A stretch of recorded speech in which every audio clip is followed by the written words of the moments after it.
የኮሪደሩ ድምጾች በካምፓስ ውስጥ ማንም ሰው የማየው ነገር ግን ሁሉም ሰው የሚሰማው አንድ ድምጽ አለ። ያ ድምጽ የዩኒቨርሲቲው የህልም ድምጽ ነው። ጠዋት ላይ ኮሪደሩን የሚያጨናንቁት የተማሪዎች እግሮች ድምጽ። ያ ድምጽ ዝም ብሎ የእግር ጉዞ አይደለም። ያ የእያንዳንዳቸው ወደፊት ዕጣ ፈንታ ወደ ተገቢ ቦታ የሚጓጓዝበት ጉዞ ነው። አንዱ በግቢ ውስጥ የሚያልፈው ነገ የሰዎችን ህይወት የሚቀይር አዲስ ፈጠራ ለመስራት ነው። ሌላኛው የቤተሰቡን ተስፋ ለመመለስ ሌሊቱን ከቀን አስተካክሎ ለማጥናት ነው። በቤተ መጻሕፍት ጥግ ላይ በደካማ የጠረጴዛ መብራት ስር ተቀምጦ መጽሐፍ የሚያነቡ ተማሪዎችን ስታይ ስራቸው መጽሐፍ መገልበጥ ብቻ አይመስልህ። እነዛ በዛ ወቅት የአንድን ሀገር ታሪክ፣ የሳይንስ ምስጢር ወይም የኢኮኖሚን አቅጣጫ እየቀረጹ ነው።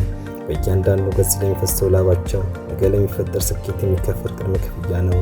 ግን ያ ብቻ አይደለም። የካምፓስ ህይወት ውበት ያለው በክፍል ውስጥ ብቻ አይደለም። እኩለ ሌሊት ላይ በግቢ ውስጥ በቡድን ተሰባስበው የሚወያዩ ተማሪዎች ስትመለከት አንዳንድ ይሳቅ፣ አንዳንድ ይከረከር፣ አንዳንድ የሀሳብ መጋጨት ይሰማል። ያ የቡድን ስራ የሰው ልጅ የመቻቻል የመተባበርና የመደማመጥ ትልቁ የትምህርት ቤት ነው።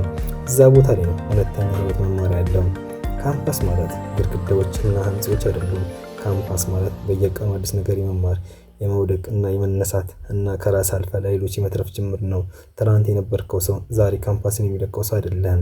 ምክንያቱም በነዛ ኮሪደሮች ውስጥ በነዛ የጥናት ጠረጴዛዎች ላይ ሰውነት ብቻ ሳይሆን አእምሮና ህልምም አድጓል።